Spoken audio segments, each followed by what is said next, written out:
बिहार के सीएम नीतीश कुमार फिर एक बार किंगमेकर की भूमिका में हैं, लिहाजा उनकी अहमियत भी बढ़ी हुई है। आपको बताते हैं कि किस तरह नीतीश कुमार ने सुशासन से लेकर किंगमेकर की दूरी तय की है। 18 मार्च 1974 को पटना की सड़कों पर छात्रों का हुजूम निकल पड़ा था।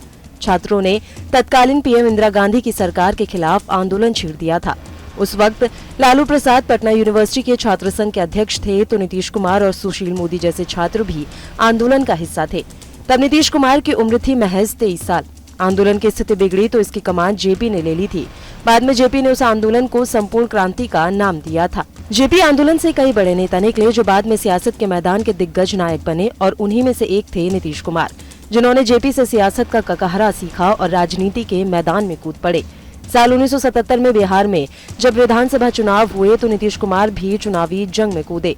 उन्होंने नालंदा के हरनौत विधानसभा सीट से जनता पार्टी के टिकट पर चुनाव लड़ा, लेकिन हार गए। लेकिन ये अंत नहीं था, शुरुआत थी। सियासत के ऊबड़ खाबड़ रास्तों पर चलते हुए नीतीश कुमार साल 1985 में पहली बार विधानसभा पहुंचे।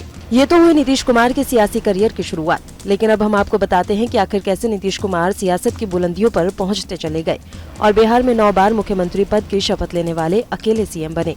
नीतीश कुमार और बीजेपी के बीच गाढ़ी दोस्ती का रिश्ता साल 1996 में शुरू हुआ था, जब उन्होंने बाढ़ लोकसभा सीट जीतने के बाद बीजेपी से हाथ मिलाया था।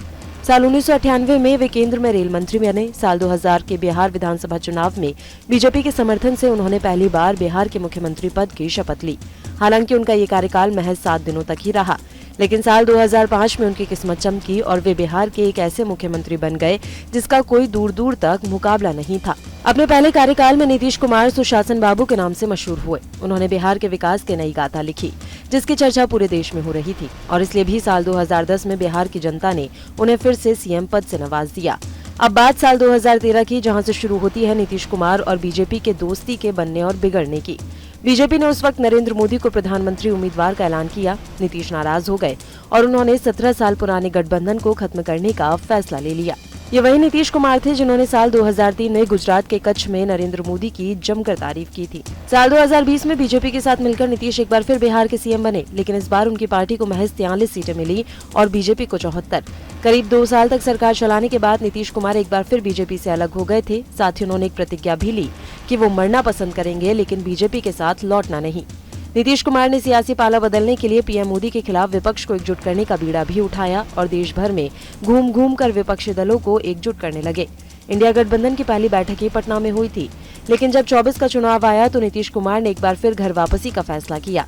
विपक्षी गठबंधन इंडिया को नीतीश ने बाय बाय बोल दिया और फिर से बीजेपी के साथ आ गए। 24 के चुनाव में नीतीश की पार्टी जेडीयू को 12 सीटें मिली हैं। बीजेपी अपने दम पर पूर्ण बहुमत से दूर है, लिहाजा नीतीश कुमार अब एनडीए गठबंधन की धुरी बन चुके हैं। तो आपको हमारा ये वीडियो कैसा लगा, हमें कमेंट बॉक्स में जरूर बताएं। देश दुनिया की तमाम और यूपी उत्तराखंड की हर छोटी बड़ी खबरों के लिए न्यूज स्टेट चैनल को सब्सक्राइब करना ना भूलें।